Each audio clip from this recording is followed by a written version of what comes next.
নমস্কার বন্ধুরা, welcome back to my channel Pharma পাঠশালা। আমি বিশ্বজিৎ ধর। আপনাদের সবাইকে স্বাগত জানাচ্ছি মেডিকেল রিপ্রেজেন্টেটিভ ট্রেনিং কোর্সের বাংলাতে। বন্ধুরা, লাস্ট ভিডিওতে আমরা এই কোর্সের ইন্ট্রোডাক্টরি একটা ধারণা পেয়েছি। আজকে আমরা প্রথম শুরু করতে চলেছি আমাদের লার্নিং সেশন।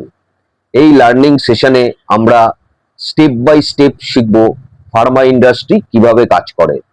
বন্ধুরা, আপনি যদি মেডিকেল রিপ্রেজেন্টেটিভ বা এমআর হিসাবে নিজের কেরিয়ার শুরু করতে চান, তাহলে আপনি কোন ইন্ডাস্ট্রিতে কাজ করতে যাচ্ছেন সেটা জানা খুব দরকার। তাই এই জন্য হোয়াট ইজ ফার্মা ইন্ডাস্ট্রি এবং সেই ইন্ডাস্ট্রি কিভাবে কাজ করে সেটা জানতে হবে, ভালো করে বুঝতে হবে। তাহলে চলুন শুরু করা যাক আমাদের প্রথম learning session, class number 1, Pharma industry কিভাবে কাজ করে। চলুন চলুন বন্ধুরা, শুরু করি আমাদের ক্লাস 1। প্রথমেই আমরা জানবো ফার্মাসিউটিক্যাল ইন্ডাস্ট্রি কি। ফার্মাসিউটিক্যাল ইন্ডাস্ট্রি বলতে আমরা কি বুঝি? সহজ ভাষায় বললে ফার্মাসিউটিক্যাল ইন্ডাস্ট্রি হলো এমন একটা ইন্ডাস্ট্রি যেখানে মানুষ এবং অন্যান্য জীবের রোগ প্রতিরোধ, রোগ নির্ণয় এবং চিকিৎসার জন্য বিভিন্ন ধরনের মেডিসিন এবং হেলথ কেয়ার প্রোডাক্টস তৈরি, পরীক্ষা, অনুমোদন, ম্যানুফ্যাকচার এবং মার্কেট করা হয়। খুব ইজিলি ব্যাপারটা, মানে ফার্মাসিউটিক্যাল ইন্ডাস্ট্রি হচ্ছে একটা এমন ইন্ডাস্ট্রি যেখানে এই যে আমাদের জ্বর, জ্বালা, রোগ, জীবাণু, নানা ধরনের জিনিস হয়, এই সব রোগ কিভাবে প্রতিরোধ করা যায়, কিভাবে এই সমস্ত রোগ নির্ণয় করা যায় এবং কিভাবে এই সব রোগের চিকিৎসার জন্য বিভিন্ন ধরনের মেডিসিন এবং হেলথ কেয়ার প্রোডাক্ট তৈরি করে সেগুলোর পরীক্ষা করিয়ে অনুমোদন নিয়ে ম্যানুফ্যাকচার এবং মার্কেট করা হয়। এবার আমরা জানবো এই ইন্ডাস্ট্রির মূল উদ্দেশ্য কি। এই ইন্ডাস্ট্রির মূল উদ্দেশ্য হলো সেফ, এফেক্টিভ এবং কোয়ালিটি মেডিসিন মানুষের কাছে পৌঁছে দেওয়া। ব্যাপারটা খুবই ইজি, খুব সহজভাবে নেবেন, খুব জটিলভাবে নিতে যাবেন না। আমার পড়ানোর পরে যদি আপনাদের কোনো কোশ্চেন বা কোনো মনে কোনো কিছু আসে তাহলে আমাকে কমেন্ট করে জানাবেন, আমি অবশ্যই সেই সমস্ত প্রশ্নের জবাব আপনাদের কাছে দেব। তাহলে কি এই ইন্ডাস্ট্রির মূল উদ্দেশ্য কি? একটা সেফ মেডিসিন আর এফেক্টিভ মেডিসিন তৈরি করা আর কোয়ালিটি মেনটেন করে সেই মেডিসিন মানুষের কাছে পৌঁছে দেওয়া। কিন্তু একটা মেডিসিন বাজারে আসার আগে অনেকগুলো ধাপের মধ্যে দিয়ে যায়। সেই ধাপগুলো কি কি এবার আমরা জানবো। নাম্বার 1 কি? রিসার্চ। যখন কোনো মেডিসিন বাজারে আনা হয়, সেই মেডিসিনের যা মলিকুল আছে সেটাকে প্রথমে রিসার্চ করা হয় এবং রিসার্চ করার পর যদি সেটা দেখা যায় যে মানুষের শরীরে ব্যবহারের উপযোগী, তাহলে সেই মলিকুলকে ম্যানুফ্যাকচারিং এর জন্য পাঠানো হয়। এবার ম্যানুফ্যাকচারিং করার আগে, শুধু ম্যানুফ্যাকচারিং এর জন্য পাঠালে হবে না, সেই ম্যানুফ্যাকচারিং করার আগে সেই মলিকুলের কোয়ালিটি টেস্ট করা হয় যে এটা মনুষ্য শরীরে উপযোগী কিনা এবং কত কোয়ান্টিটিতে এটা ইউজ করা যাবে। এবার কোয়ালিটি টেস্টিং এর পর সেটা কোথায় যায়? সেটা যায় রেগুলেটরি অথরিটির কাছে ফর অ্যাপ্রুভাল, যে হ্যাঁ এটা অ্যাপ্রুভড, এই মলিকুলটা মার্কেটে মেডিসিন হিসাবে ইউজ করা যাবে। তারপরে কি করে? তারপরে শুরু হয় মার্কেটিং। এবং এই মেডিকেল রিপ্রেজেন্টেটিভ আমরা যারা আছি তারা এই মার্কেটিং এর মধ্যেই পড়ি, মানে সেলসে যারা আছে। এরপরে কি আছে? ডিস্ট্রিবিউশন চ্যানেল, মানে কিছু চ্যানেলের মাধ্যমে তো এই মেডিসিন গুলো মার্কেটে ছড়াতে হয়, তো সেইটাকে বলা হয় ডিস্ট্রিবিউশন। এই পুরো প্রসেস গুলো মিলিয়ে হচ্ছে ফার্মাসিউটিক্যাল ইন্ডাস্ট্রি। তাহলে কি কি আরেকবার রিক্যাপিটুলেট করি। Research, manufacturing, quality testing, regulatory authority বা অ্যাপ্রুভাল, মার্কেটিং আর ডিস্ট্রিবিউশন। এবার নেক্সট আমরা আসবো ফার্মাসিউটিক্যালস কোম্পানি কিভাবে কাজ করে। ঠিক আছে, একটা ফার্মাসিউটিক্যাল কোম্পানিকে যদি আমরা একটা বড় সিস্টেম হিসাবে দেখি তাহলে এর মধ্যে অনেকগুলো ডিপার্টমেন্ট থাকে। এবার প্রত্যেকটা ডিপার্টমেন্টের আলাদা আলাদা কাজ বা আলাদা আলাদা রেসপন্সিবিলিটি আছে। যেমন আর&ডি মানে রিসার্চ আর ডেভেলপমেন্ট, রিসার্চ অ্যান্ড ডেভেলপমেন্ট। তারপরে কি কি আসে? তারপরে আসে প্রোডাকশন। ঠিক আছে, মেডিসিনটা প্রোডাকশন করা হলো, প্রোডাকশন করার পর সেটা কোয়ালিটি কন্ট্রোলে যায়, সেখানে কোয়ালিটি চেক হয়। কোয়ালিটি চেক হওয়ার পর কি হয়? কোয়ালিটি অ্যাসিওরেন্স দেয়, যারা সেই ডিপার্টমেন্টে আছে সেই মলিকুলটাকে তারা অ্যাসিওর করে যে now it's this molecule is ready for marketing. ঠিক আছে, তারপর সেটা রেগুলেটরি অ্যাফেয়ার্স বা অথরিটির কাছে যাওয়ার পর অ্যাপ্রুভাল আসে। তারপর সেটা মার্কেটিং এর জন্য রেডি হয়। তার জন্য কি করতে হয়, সাপ্লাই চেন রেডি করতে হয়, যে কি কি চ্যানেলের মাধ্যমে এই মেডিসিনটাকে মার্কেটে ডিস্ট্রিবিউশন করা হবে। তারপরে আসে সেলস অ্যান্ড মার্কেটিং, তারপরে আসে ফিনান্স, তারপরে আসে হিউম্যান রিসোর্স। এবার এই প্রত্যেকটা জিনিস আমরা একে এক করে বুঝবো। এবার রিসার্চ প্রথম যেটা আসে সেটা হচ্ছে রিসার্চ অ্যান্ড ডেভেলপমেন্ট, যেটাকে আমরা শর্ট ফর্মে বলি R&D। R&D বা রিসার্চ অ্যান্ড ডেভেলপমেন্ট।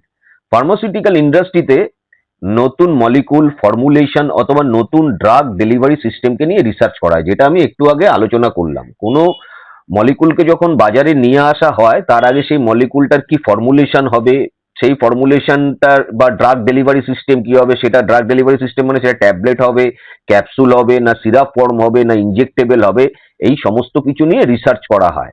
এখানে কি করে, এখানে সায়েন্টিস্ট এবং রিসার্চার্সরা বিভিন্ন ধরনের ল্যাবরেটরিতে রিসার্চ করেন। তবে নতুন ড্রাগ তৈরি করা কিন্তু একটা লং প্রসেস এবং কমপ্লেক্স প্রসেস।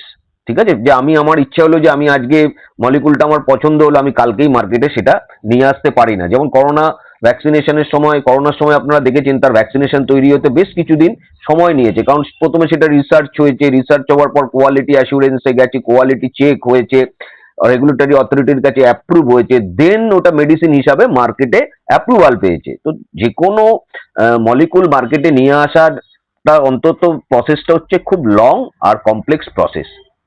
একটা নতুন মেডিসিন মানুষের ব্যবহারের জন্য বাজারে আসার আগে এক্সটেন্সিভ রিসার্চ সেটার উপর হয় এবং রেগুলেটরি ইভ্যালুয়েশনের প্রয়োজন হয়। আর এক্সিস্টিং মেডিসিনের ক্ষেত্রেও কিন্তু নতুন ফর্মুলেশন, কম্বিনেশন, ডোসেজ ফর্ম বা ডেলিভারি সিস্টেম নিয়ে ডেভেলপমেন্ট করা যেতে পারে। ধরুন এটার মানে হচ্ছে, ধরুন এখন কোনো মলিকুল মার্কেটে আছে, যেমন ধরুন অ্যাজিথ্রোমাইসিন, একটা অ্যান্টিবায়োটিকের কথা বলছি। এবার যদি কোনো কোম্পানির বা কোনো ফার্মাসিউটিক্যাল ইন্ডাস্ট্রির মনে হয় যে এই মলিকুলটার উপর আমি আবার নতুন করে রিসার্চ করে নতুন কিছু ফর্মে সেটাকে আনা যায় কিনা, বা এটা ডোসেজ ফর্মে কোনো কিছু চেঞ্জ করা হয় কিনা, এগুলো নিয়েই কিন্তু অনবরত রেগুলারলি কাজ করা হয় এই ইন্ডাস্ট্রিতে। বোঝা গেল তাহলে ব্যাপারটা? এবার আমরা আসছি প্রোডাকশন এবার ম্যানুফ্যাকচারিং। ঠিক আছে, প্রথমে তো আমরা রিসার্চ করলাম মলিকুলটা রিসার্চ করে ঠিক করা হলো, ঠিক করার পর সেটা কোয়ালিটি চেক হলো, কোয়ালিটি চেকের পর সেটা কোয়ালিটি অ্যাসুরেন্সে গেল, তারপর রেগুলেটরি অথরিটির কাছে অ্যাপ্রুভাল পাওয়ার পর এবার সেই মলিকুলটা কি হয়, প্রোডাকশন বা ম্যানুফ্যাকচারিং এ যায়।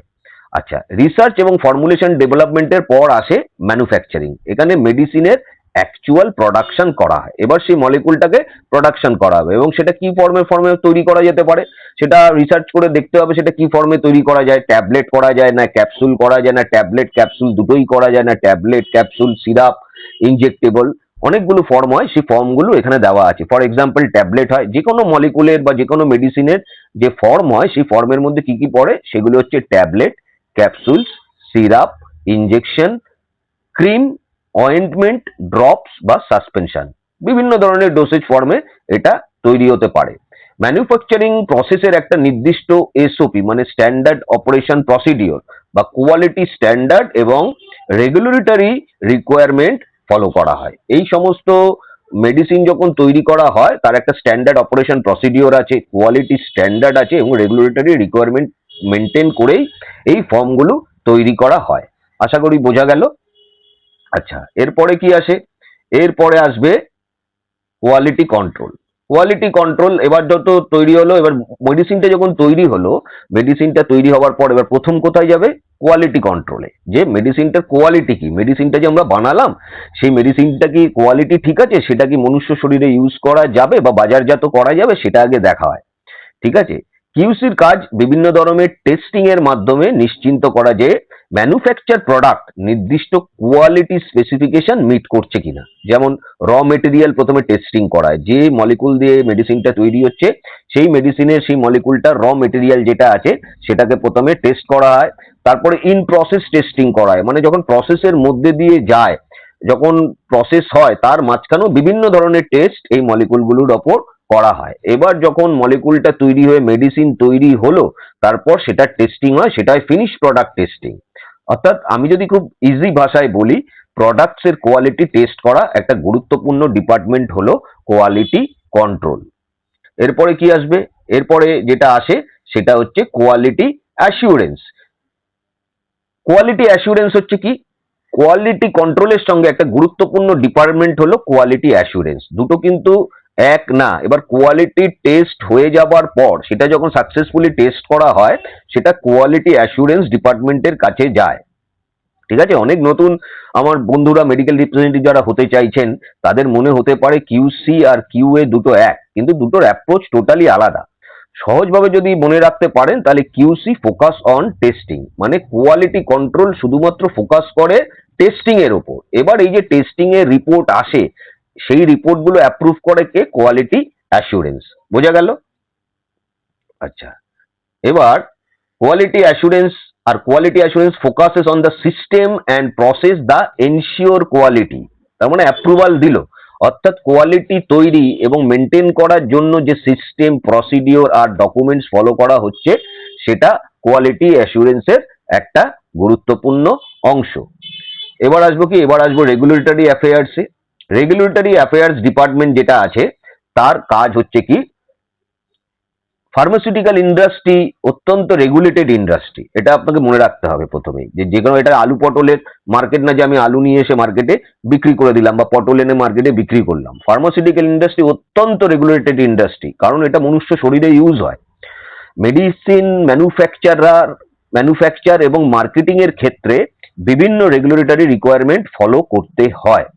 রেগুলেটরি অ্যাফেয়ার্স টিম বিভিন্ন রেগুলেটরি সাবমিশন, ডকুমেন্টেশন, অ্যাপ্রুভাল এবং কমপ্লায়েন্স রিলেটেড অ্যাক্টিভিটিজের সঙ্গে কাজ করে। অর্থাৎ একটা ফার্মাসিউটিক্যালস কোম্পানি যেন অ্যাপ্লিকেবল লজ, রেগুলেশন এবং গাইডলাইন্স অনুযায়ী কাজ করে। কারণ ভারতবর্ষের যে ড্রাগ কন্ট্রোল আছে সেই ড্রাগ কন্ট্রোলের কিছু অ্যাপ্লিকেবল লজ আছে, রেগুলেশনস আছে এবং গাইডলাইন্স আছে। প্রত্যেকটা ফার্মাসিউটিক্যালস কোম্পানিকে কোনো মেডিসিন ম্যানুফ্যাকচার করার আগে এই লজ, রেগুলেশন এবং গাইডলাইন্স গুলো মেনটেন করতে হয়। সেটা নিশ্চিন্ত করার ক্ষেত্রে এই ডিপার্টমেন্টের একটা গুরুত্বপূর্ণ ভূমিকা হচ্ছে।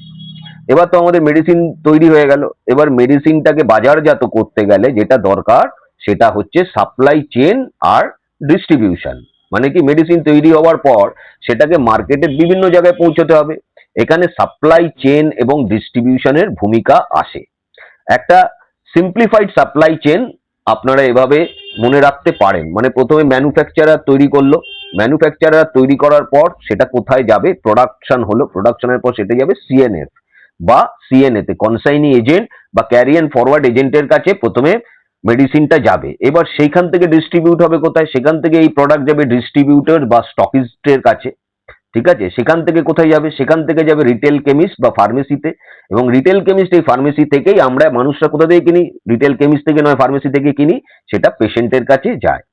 তবে অ্যাকচুয়াল ডিস্ট্রিবিউশন স্ট্রাকচার কোম্পানি অনুযায়ী ভ্যারি করতে পারে বিভিন্ন, কিন্তু একটা স্ট্যান্ডার্ড যেটা প্রসিডিওর সেটা হচ্ছে এটা, যে একটা ম্যানুফ্যাকচারার প্রোডাক্টটা তৈরি করবে সেটা প্রথমে যাবে সিএনএফ অথবা সিএনএ এর কাছে, সেখান থেকে যাবে ডিস্ট্রিবিউটর বা স্টকিস্টের কাছে, ডিস্ট্রিবিউটরস বা স্টকিস্টের থেকে সেটা যাবে রিটেল কেমিস্ট বা ফার্মেসি থেকে, ফার্মেসির কাছে, এবং সেখান থেকে আলটিমেটলি মেডিসিন গিয়ে পৌঁছবে পেশেন্টের কাছে।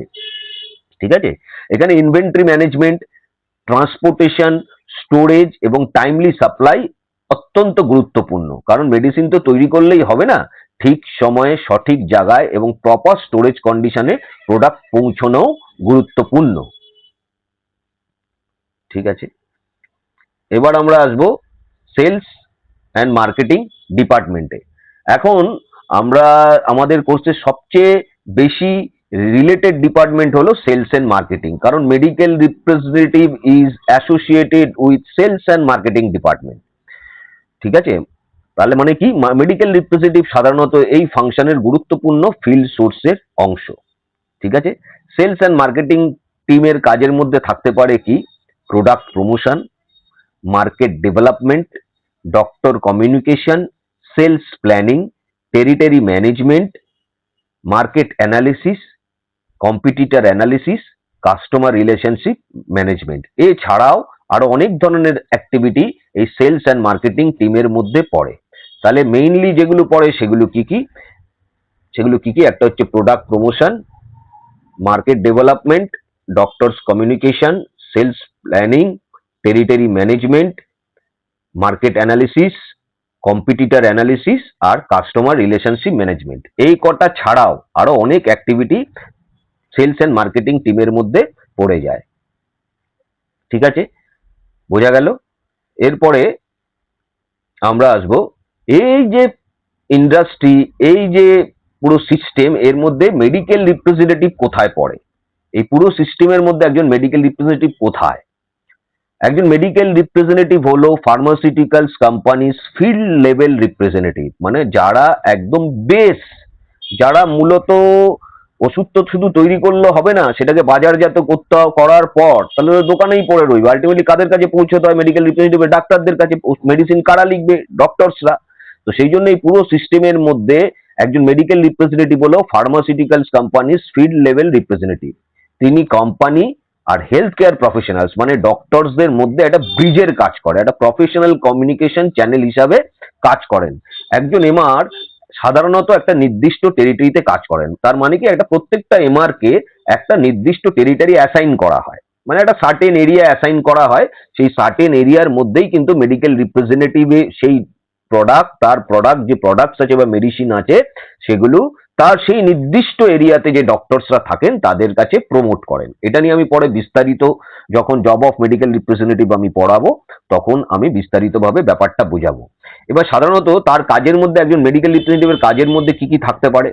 Doctors call, product detailing, chemist and market visits, market feedback, RCPA. RCPA এর ফুল ফর্ম হচ্ছে রিটেল কল প্রেসক্রিপশন অডিট। মানে এটা নিয়ে আমি যখন জব অফ মেডিকেল রিপ্রেজেন্টেটিভের চ্যাপ্টারটা পড়াবো তখন আমি বিস্তারিতভাবে বলবো, যেখানে কোম্পানি প্রসেস অনুযায়ী তারপরে তাকে কি করতে হয়? ডেলি রিপোর্ট, ডেলি রিপোর্টিং করতে হয়, ফলো আপ করতে হয় এবং টেরিটরি রিলেটেড আরো অনেক অ্যাক্টিভিটিস করতে হয়, যেগুলো নিয়ে আমি পরে বিস্তারিত আলোচনা করব। সাধারণত ভাবে একজন মেডিকেল রিপ্রেজেন্টেটিভের কাজের মধ্যে যেগুলো যেগুলো পড়ে সেগুলো কি পড়ে? একটা হচ্ছে doctors call, product detailing, chemist market visit, market feedback, RCPA market audit আর ডেলি রিপোর্টিং, ফলো আপ। এছাড়াও টেরিটরি রিলেটেড আরো অনেক কাজ একজন মেডিকেল রিপ্রেজেন্টেটিভকে করতে হয়। নেক্সট, একজন এমআর এর ডে কিভাবে শুরু হয় এটা নিয়ে আমরা বলবো। ধরুন একজন মেডিকেল রিপ্রেজেন্টেটিভ সকালবেলা তার টেরিটরিতে বেরোলেন। টেরিটরি মানে তার যে অ্যাসাইন্ড এরিয়া, সেই এরিয়াতে কাজ করতে গেলে বেরোলেন। প্রথমে কি করবে? তিনি তার ডেজ প্ল্যান রিভিউ করবেন। মানে ডেজ প্ল্যান মানে আমার তো একটা প্ল্যান থাকবে। ধরুন আমি আজকে টেরিটরিতে বেরোবো, আমি 10টা ডাক্তার আমাকে আজকে দেখতে হবে, তাহলে সেই ডাক্তার অনুযায়ী আমাকে প্ল্যান করতে হবে কাকে আমি প্রথম দেখবো, কাকে দ্বিতীয় দেখবো, কাকে তৃতীয় দেখবো, বা আজকে কোন কোন ডাক্তারদের কল করব, কোন এরিয়া কভার করতে যাচ্ছি আমি, তার জন্য একটা ট্যুর প্রোগ্রাম মেডিকেল রিপ্রেজেন্টেটিভদের বানাতে হয়। যখন আমি ডিটেলে পড়াবো তখন আমি বোঝাবো। এবার কোন ডাক্তারের কাছে কোন প্রোডাক্ট আমি ডিটেল করব, মানে কোন প্রোডাক্ট আমি প্রমোট করব, ঠিক আছে, আর কোন প্রোডাক্ট আমি ফলো আপ করবো। ফলো আপ মানে কি, ধরুন আমি আগের দিন কোনো ডাক্তারকে কোনো প্রোডাক্টের জন্য রিকোয়েস্ট করে এসেছিলাম, সেই প্রোডাক্টটা ডক্টরস লিখেছে কিনা সেটা থ্রু আরসিপি এর মাধ্যমে আমি ফলো আপ করবো, মানে রিটেল কল প্রেসক্রিপশন অডিটের মাধ্যমে আমি সেটাকে ফলো আপ করবো। আচ্ছা, আর কোন মার্কেট বা কেমিস্ট ভিজিটের কি প্রয়োজন আছে, এই প্ল্যানিং খুব গুরুত্বপূর্ণ। কারণ একটা ইংলিশে কথা আছে, good planning leads to productive field work. মানে আমার যদি ভালো প্ল্যান না থাকে তাহলে আমার কিন্তু প্রোডাক্টিভ ফিল্ড ওয়ার্ক আমি করতে পারবো না। ঠিক আছে, বোঝা গেল? আচ্ছা, এরপর ডক্টরসের সঙ্গে মেডিকেল রিপ্রেজেন্টেটিভের রিলেশনশিপ, এটা খুব গুরুত্বপূর্ণ, ভীষণ গুরুত্বপূর্ণ। একজন মেডিকেল রিপ্রেজেন্টেটিভের সবচেয়ে গুরুত্বপূর্ণ হলো একটা প্রফেশনাল ইন্টারঅ্যাকশন, একটা হলো ডক্টরস কল।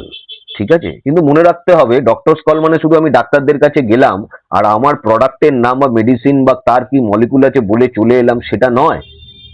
ঠিক আছে, একজন প্রফেশনাল মেডিকেল রিপ্রেজেন্টেটিভের উচিত ডক্টরস এর ভ্যালুয়েবল টাইমের প্রতি রেসপেক্ট করা। মানে আমাকে ডক্টরস এর টাইম অনুযায়ী আমাকে ডক্টরসদের কাছে পৌঁছতে হবে। আমি যখন তখন পৌঁছে গেলাম সেটা কিন্তু হয় না। এবং অ্যাপ্রুভ প্রোডাক্ট ইনফরমেশনের মধ্যে থেকে আমার যে প্রোডাক্ট বাস্কেট আছে সেই বাস্কেটের মধ্যে থেকে রিলেটিভ সায়েন্টিফিক ইনফরমেশন প্রফেশনালি ডাক্তারদের সামনে কিন্তু প্রেজেন্ট করা। ঠিক আছে, কিন্তু এই প্রেজেন্ট করার জন্য যে জিনিসটা, যে প্রোডাক্ট ডাক্তারদের সামনে প্রেজেন্ট করবেন, তার জন্য সব থেকে গুরুত্বপূর্ণ জিনিস হলো প্রোডাক্ট নলেজ আর কি কমিউনিকেশন স্কিল। তাহলে একটা মেডিকেল রিপ্রেজেন্টেটিভের কাজ করতে গেলে দুটো জিনিস কিন্তু আপনার ভীষণ গুরুত্বপূর্ণ। একটা হচ্ছে product knowledge. Product knowledge means আপনার বাস্কেটে যা যা মেডিসিন আছে সেই মেডিসিন সম্পর্কে সম্পূর্ণ তথ্য আপনার জানা, এবং তার সঙ্গে সঙ্গে আপনি কিভাবে প্রোডাক্টটাকে ডাক্তারের সামনে ব্যবহার করছেন বা কি বলছেন, দ্যাট মিনস কমিউনিকেশন স্কিল, এই দুটো খুবই গুরুত্বপূর্ণ। ঠিক আছে, এরপর এবার আপনাকে আমি বলি যে একজন মেডিকেল রিপ্রেজেন্টেটিভের জন্য প্রোডাক্ট নলেজ কেন গুরুত্বপূর্ণ। এই যে আপনাদের মনে প্রশ্ন জাগতেই পারে, দুটো জিনিস, একটা হচ্ছে প্রোডাক্ট নলেজ আর একটা হচ্ছে কমিউনিকেশন স্কিল। এর মধ্যে প্রোডাক্ট নলেজ কেন গুরুত্বপূর্ণ? কারণ যদি প্রোডাক্ট সম্পর্কে আমার নিজেরই সমক্ষ ধারণা না থাকে বা আমার যদি ব্যাপারটা ক্লিয়ার না থাকে, তাহলে ডক্টরস যদি সেই প্রোডাক্ট নিয়ে বা সেই মলিকুল বা সেই মেডিসিন নিয়ে কোনো কোয়ারি করেন, তাহলে আমি তার অ্যান্সার কনফিডেন্টলি দিতে পারবো না। বোঝা গেল? তাই একজন এমআর কে জানতেই হবে প্রোডাক্টের কম্পোজিশন। কম্পোজিশন বলতে কি বোঝায়? প্রোডাক্টের কম্পোজিশন বলতে বোঝায় একটা প্রোডাক্টের মধ্যে কি কি মলিকুলস আছে। যেমন ধরুন আমি একটা ব্র্যান্ডের নাম বলছি ক্যালপল, সবাই জানেন, খুব কমন ব্র্যান্ড। তা ক্যালপলের কম্পোজিশন কি? প্যারাসিটামল। প্যারাসিটামল কত? কোনোটা 650 আছে, কোনোটায় 500 মিলিগ্রাম আছে। This is called composition. ঠিক আছে, তার অ্যাক্টিভ ইনগ্রেডিয়েন্টস মানে কি আছে? প্যারাসিটামল আছে। তার অ্যাক্টিভ ইনগ্রেডিয়েন্টস কি? ক্যালপলের প্যারাসিটামল। ঠিক আছে, আর কি? ইন্ডিকেশন। কোন ইন্ডিকেশন মানে কোন কোন ক্ষেত্রে এই ওষুধ বা কোন কোন রোগের ক্ষেত্রে এই ওষুধ ব্যবহার করা যাবে। নাম্বার 4 কি? ডোসেজ ইনফরমেশন, মানে কত ডোজে ইউজ করা যাবে, মানে আমি কোথায় 500 ইউজ করব, কোথায় 650 মিলিগ্রাম ইউজ করব, কোথায় 325 মিলিগ্রাম ইউজ করব, বা কোথায় বা 125 মিলিগ্রাম ইউজ করব। এটা হচ্ছে ডোজেজ ইনফরমেশন। আর কি? ইম্পর্টেন্ট প্রিকশন, মানে ইম্পর্টেন্ট প্রিকশন কি? এই মেডিসিনটার ইউজ করার ক্ষেত্রে কোনো বিধিনিষেধ আছে কিনা সেটা আমার আগে জানতে হবে। ঠিক আছে, সেটা না না জানলে আমি তো ডাক্তারকে বলতে পারবো না। ডাক্তার যদি আমাকে জিজ্ঞাসা করে এই ওষুধটা এইখানে ব্যবহার করা যাবে, ধরুন ওইখানে তার ক্ষেত্রে কোনো বিধিনিষেধ আছে কিন্তু আমি জানি না, তাহলে আমি অ্যান্সার করতে পারবো না। তাই এই প্রত্যেকটা এই মলিকুলের বা অ্যাক্টিভ ইনগ্রেডিয়েন্টস এর কিন্তু কোথায় ইউজ করা যাবে কোথায় যাবে না এটা জানাও খুব গুরুত্বপূর্ণ। আর কি? রিলেটিভ সায়েন্টিফিক ইনফরমেশন, মানে এই মলিকুলটা নিয়ে যদি কোনো সায়েন্টিফিক ইনফরমেশন থাকে সেটা ডাক্তারদের কাছে বলা। আর কি? প্রোডাক্ট পজিশনিং, আমি প্রোডাক্টটাকে কোথায় পজিশন করছি, জ্বরের জন্য না গা হাত পা ব্যথা ব্যথানোর জন্য, এটাকে বলে প্রোডাক্ট পজিশনিং। আমি প্যারাসিটামলে কোথায় বলবো আমার ব্র্যান্ডকে? জ্বরের ক্ষেত্রে বলবো যে ফিভার হলে ডাক্তারবাবু দেবেন, না অ্যানালজেসিক হিসেবে ডাক্তারবাবু দেবেন, গা হাত পা ব্যথা ব্যথা ম্যাচ ম্যাচ করছে সেখানে দেবেন, এটাকে বলে প্রোডাক্ট পজিশনিং। আর কি? অ্যাপ্রুভ প্রমোশনাল ক্লেমস, মানে যদি কোনো সাইন্টিফিক তথ্য থাকে তাহলে সেটা ডাক্তারদের কাছে বলা বা ক্লেম করা, এগুলো সম্পর্কে তার মানে ক্লিয়ার আন্ডারস্ট্যান্ডিং থাকাটা অত্যন্ত গুরুত্বপূর্ণ। সেই জন্য product knowledge is the foundation of professional detailing. তাহলে একজন প্রফেশন এমআর এর প্রফেশনাল বা এমআর এর কাছে যে প্রফেশনাল ডিটেলিং সিস্টেম থাকে সেটার মূল গুরুত্ব জিনিস হলো product knowledge. Until and unless আপনাদের যদি প্রোডাক্ট নলেজ না থাকে তাহলে আপনি কিন্তু এই প্রফেশনে কখনোই সাকসেসফুল হতে পারবেন না। বোঝা গেল? এরপর আসছে ফার্মা ইন্ডাস্ট্রিতে এথিক্স। এথিক্স বলতে আমরা কি বুঝি? এথিক্স বলতে আমরা সবাই বুঝি যে আমার কিছু রেসপন্সিবিলিটিস থাকবে যে এই ইন্ডাস্ট্রিটার প্রতি। ঠিক আছে, কারণ ফার্মাসিউটিক্যাল ইন্ডাস্ট্রি একটা হাইলি রেসপন্সিবল ইন্ডাস্ট্রি। এখানে এথিক্স থাকাটা খুবই গুরুত্বপূর্ণ, মানে আমার ইচ্ছে হলো আমি যেরকম খুশি কাজ করলাম সেরকম কিন্তু না। এখানে কমিউনিকেশনের ক্ষেত্রে অ্যাকিউরেসি আর এথিক্স খুব গুরুত্বপূর্ণ। মানে একজন মেডিকেল রিপ্রেজেন্টেটিভ কখনোই ফলস ক্লেম করব না, আমি কখনোই ফলস কোনো ধরনের মন্তব্য বা কোনো কিছু ডাক্তারদের সামনে কিন্তু ক্লেম করব না, বা মিসলিডিং ইনফরমেশন দেবো না, মানে যে ইনফরমেশনটা আপনার কাছে নেই বা আমার কাছে নেই আমি সেটা গিয়ে ডাক্তারদের বলে দিলাম, কখনো না। তার মানে এথিক্স এই ফার্মা ইন্ডাস্ট্রিতে খুব একটা গুরুত্বপূর্ণ বিষয়। আর কি? আনএপ্রুভড ক্লেম করব না, যেটা অ্যাপ্রুভালই নেই আমার কাছে, কারণ আমি আগেই বলেছি ফার্মা ইন্ডাস্ট্রি কিছু রুলস অ্যান্ড রেগুলেশন মেনে কাজ করে। আমার কাছে কোনো ইনফরমেশন আমি এটা আনএপ্রুভড ক্লেম করে বসলাম, কখনো না। হ্যাঁ, আর কোনো সাইন্টিফিক ইনফরমেশনকে আমি বিকৃত করব না। সাইন্টিফিক যেমন আমরা ল পড়তাম সায়েন্সে, তো আমার যদি ল দেখবেন ক্লাসে যদি আমি নিজের ভাষায় লিখতাম তাহলে কেটে দিত, কারণ ল ইজ ল। সেই জন্য সাইন্টিফিক ইনফরমেশন মানে এটা হচ্ছে কোনো অ্যাপ্রুভড ইনফরমেশন, সেটাকে তো আমি বিকৃত করে ডাক্তারদের কাছে বলতে পারি না, কারণ সেটা কখনোই অ্যাকসেপ্ট হবে না। তাহলে কি? আমাকে সবসময় বা আপনাদের সবসময় কোম্পানি অ্যাপ্রুভড অ্যাপ্লিকেবল রেগুলেটরি বা এথিক্যাল রিকোয়ারমেন্টস অনুযায়ী কমিউনিকেশন করতে হবে, কারণ একজন এমআর এর কমিউনিকেশনের সঙ্গে হেলথ কেয়ার ডিসিশন মেকিং এর সম্পর্ক থাকতে পারে। বোঝা গেল? এবার যেটা আমরা আসবো সেটা হচ্ছে ফার্মাসিউটিক্যাল ইন্ডাস্ট্রির একটা কমপ্লিট জার্নি। এখন পুরোপুরি বিষয়টাকে খুব সহজভাবে দেখি। একটা মেডিসিনের জার্নি তাহলে আমরা কি কি বুঝলাম? প্রথমে রিসার্চ হবে, রিসার্চ করার পর সেটা ডেভেলপমেন্ট হবে, ডেভেলপমেন্টের হওয়ার পর কি আসে? ডেভেলপমেন্ট হওয়ার পরে যেটা আসে সেটা কি?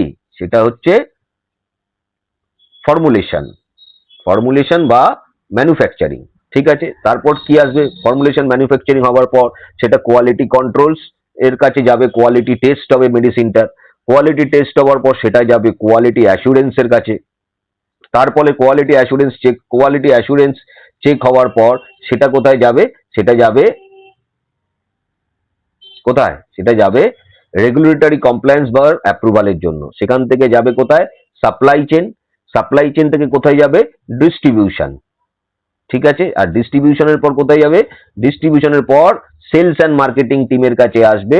সেলস অ্যান্ড মার্কেটিং টিম সেটাকে কোথায় নিয়ে যাবে? সেটাকে নিয়ে চলে যাবে health care professional communication, health care প্রফেশনালদের কাছে। সেখানে প্রোডাক্টটাকে সে প্রমোট করবে, করার পর ডক্টরসরা সেখানে প্রেসক্রাইব করবে যখন আমার ব্র্যান্ড, সেটা আলটিমেটলি ফার্মেসি বা রিটেল থেকে গিয়ে পৌঁছাবে কোথায়? পেশেন্ট বা এন্ড ইউজারের কাছে। এই পুরো সিস্টেমের প্রত্যেকটা অংশ কিন্তু খুবই গুরুত্বপূর্ণ। বোঝা গেল? এবার একজন নতুন মেডিকেল রিপ্রেজেন্টেটিভের কি কি শেখা উচিত? আপনি যদি আজ থেকে মেডিকেল রিপ্রেজেন্টেটিভের কেরিয়ার শুরু করতে চান, তাহলে আপনাকে শুধু সেলস শেখা যথেষ্ট নয়। শুধু সেলস আমি করতে জানলাম সেটা না, তার সঙ্গে সঙ্গে আমাকে মেইন যেটা শিখতে হবে কি, যেটা একটু আগে আমি বলছিলাম, প্রোডাক্ট নলেজ বা মেডিসিন নিয়ে নলেজ আপনাকে থাকতে হবে। এর সঙ্গে কি কি মেডিসিন নলেজের মধ্যে কি কি থাকে, যেমন মেডিসিনটা কি, ড্রাগ কি, এপিআই কি, এক্সিপিয়েন্টস কি, ডোসেজ ফর্ম কি, প্রোডাক্ট নলেজ, নিজের প্রোডাক্ট কিভাবে বুঝবো, কমিউনিকেশনই বা কিভাবে করব, ডক্টরের সঙ্গে কিভাবে প্রফেশনাল কমিউনিকেশন করব, এগুলি সবকিছুই জানতে হবে। এগুলো আমি পরবর্তী ক্লাসে বিস্তারিত প্রত্যেকটা জিনিস ধীরে ধীরে প্রতিটা স্টেপে আমি বোঝাবো, যাতে আপনাদের বুঝতে সুবিধা হয়। তার সঙ্গে কি কি? তার সঙ্গে থাকতে হবে সেলিং স্কিল, কিভাবে প্রোডাক্টের ভ্যালু কমিউনিকেট করুন। ভ্যালু কমিউনিকেশন মানে আমি শুধু গেলাম বললাম প্রোডাক্ট বলে চলে এলাম সেটা না, প্রফেশনালি কিভাবে প্রোডাক্টটাকে সাইন্টিফিক্যালি ডাক্তারদের কাছে প্রমোট করে কমিউনিকেট করব। তারপর কি? টেরিটরি ম্যানেজমেন্ট, আমার যে নির্দিষ্ট যে অ্যাসাইন টেরিটরি আছে সেটার থেকে সেল জেনারেট করার জন্য কিভাবে প্ল্যান করব। তার সঙ্গে মার্কেট নলেজ, মার্কেট নলেজ মানে আমার যে অ্যাসাইন টেরিটরি আছে সেই টেরিটরিতে সমগ্র ধারণা আমার থাকতে হবে, কোথায় কোন ডাক্তার বসে, তার কি কি টাইমিং আছে, কোন বারে বসে কোন বারে বসেন না, বা আমার যে কম্পিটিটর ব্র্যান্ডস আছে, মানে ধরুন একটা মলিকুল বা একটা মেডিসিন নিয়ে আমি তো গেলাম, শুধু তো আমার কোম্পানির না, আরো বহু কোম্পানি আছে যাদের এই সেম মলিকুল সেম কম্পোজিশনে মার্কেটে আছে, তারাও তো একসঙ্গে অপারেট করছে ওই মার্কেটে।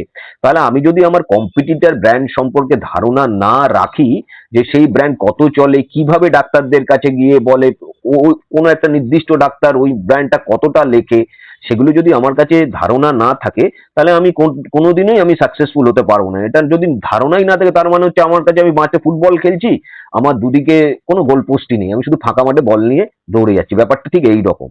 আর তার সঙ্গে কি আছে? রিপোর্টিং। রিপোর্টিং মানে ডেইলি ওয়ার্ক রিপোর্ট কিভাবে বানাতে হয়, মানে সারাদিন কাজের পর একটা রিপোর্ট কোম্পানিকে আমাদের পাঠাতে হয়। কারণ সেলস অ্যান্ড মার্কেটিং পার্সনদের কাজ কোথায়? ফিল্ডে। আমরা তো অফিসে থাকি না, যে অফিসের হাজিরা খাতায় গেলাম, সাইন করলাম, কটার সময় ঢুকলাম, কটার সময় বেরোলাম, সেটা তো হয় না। তাই প্রত্যেকটা সেলস পার্সন, মেডিকেল রিপ্রেজেন্টেটিভ বা টিবিএ মানে টেরিটরি বিজনেস ম্যানেজারের কাছে একটা ডেইলি ওয়ার্ক ফরম্যাট থাকে। সেই ফরম্যাট কোনো কোনো কোম্পানি থ্রু অনলাইন বা কেউ কেউ ম্যানুয়ালি সাবমিট করতে হয় হাতে লিখে। এই কোর্সগুলো আমরা ধীরে ধীরে শিখবো। তাহলে আজকে আমার নতুন মেডিকেল রিপ্রেজেন্টেটিভ বন্ধুদের কাছে একটা ইম্পর্টেন্ট মেসেজ দিচ্ছি। সেই মেসেজটা কি? আপনি যদি একবারে ফ্রেশার হন, তাহলে শুরুতেই সবকিছু জানা সম্ভব নয়, এটা খুব কমন ব্যাপার। আপনারা নতুন এই ফিল্ডে আসবেন, আপনি যদি প্রথম দিনেই সব জেনে যাবেন, তাহলে তো আর সবকিছুই হয়ে গেল। ঠিক আছে? আর অযথা আতঙ্কিত হওয়ারও কিছু নেই। হ্যাঁ, এটা কোনো রকেট সায়েন্স নেই। আপনি যদি ধীরে ধীরে প্রত্যেকটা স্টেপ, প্রত্যেকটা জিনিস বুঝতে শেখেন, তাহলে ভয় পাওয়ার কোনো কারণই নেই। আমার এই কোর্সের উদ্দেশ্য একটাই, বেসিক থেকে প্রফেশনাল লেভেলের দিকে আপনাদের ধীরে ধীরে নিয়ে যাওয়া। ঠিক আছে? তাই প্রথমে আমরা মেডিসিনের বেসিক নলেজ তৈরি করব। তারপর কি? তারপর প্রোডাক্ট নলেজ নেব। তারপর ডক্টরস কল কিভাবে করতে হয়, তার ডিটেলিং কিভাবে করতে হয়, তার কমিউনিকেশন এবং অবজেকশন হ্যান্ডলিং কিভাবে করতে হয়, প্রত্যেকটা জিনিস নিয়ে আমরা ধীরে ধীরে আলোচনা করব। এরপর মার্কেট নলেজ, আরসিপিএ, টেরিটরি ম্যানেজমেন্ট এবং সেলস স্কিল নিয়েও আলোচনা করব। তাহলে আজকে আমাদের প্রথম ক্লাস এখানেই শেষ করছি, এবং এর আলটিমেটলি কনক্লুশন কি? আজকে যে ভিডিওটা আমরা করলাম বা যে ক্লাসটি আমি আপনাদের সামনে রাখলাম, তার মূল উদ্দেশ্য কি? ফার্মাসিউটিক্যাল ইন্ডাস্ট্রিকে জানা। মানে একটা ফার্মাসিউটিক্যালস কোম্পানির বিভিন্ন ডিপার্টমেন্ট কিভাবে কাজ করে, রিসার্চ এন্ড ডেভেলপমেন্ট থেকে শুরু করে manufacturing, quality control, quality assurance, regulatory, supply chain এবং সেলস এন্ড মার্কেটিং এর প্রত্যেকটা রোল কি, এবং সবচেয়ে গুরুত্বপূর্ণ এই পুরো সিস্টেমের মধ্যে একজন মেডিকেল রিপ্রেজেন্টেটিভের ভূমিকাটা কোথায়। সবসময় মনে রাখবেন, a successful medical representative is not just a sales person. কখনো ভাববেন না আপনি একটা সামান্য সেলস পারসন, কারণ আপনি হচ্ছেন একজন product knowledge professionals, communicator, relationship builder and market observer. তাই একজন মেডিকেল রিপ্রেজেন্টেটিভ কিন্তু একটা কোম্পানির কাছে খুবই গুরুত্বপূর্ণ একটা অ্যাসেট। আর এই ফাউন্ডেশনের উপর দাঁড়িয়েই আমরা আমাদের পরবর্তী লেসনগুলো তাহলে তৈরি করব। নেক্সট ভিডিওতে আমরা শুরু করব আমাদের জব অফ মেডিকেল রিপ্রেজেন্টেটিভ, সেখানে আমরা একদম বেসিক থেকে জানবো। তাই পরের ভিডিওটা অবশ্যই দেখবেন। Thank you for watching, see you in the next class. আর সবাই কাছে আমার কাছে একটাই অনুরোধ, আপনাদের যদি কোথাও কোনো কিছু বুঝতে অসুবিধা হয়, আপনারা কমেন্টের মাধ্যমে জানান।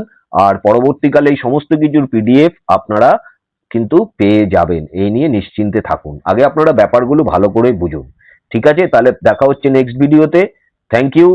আপনারা ভালোভাবে ভালো থাকুন, সুস্থ থাকুন, আবার দেখা হচ্ছে।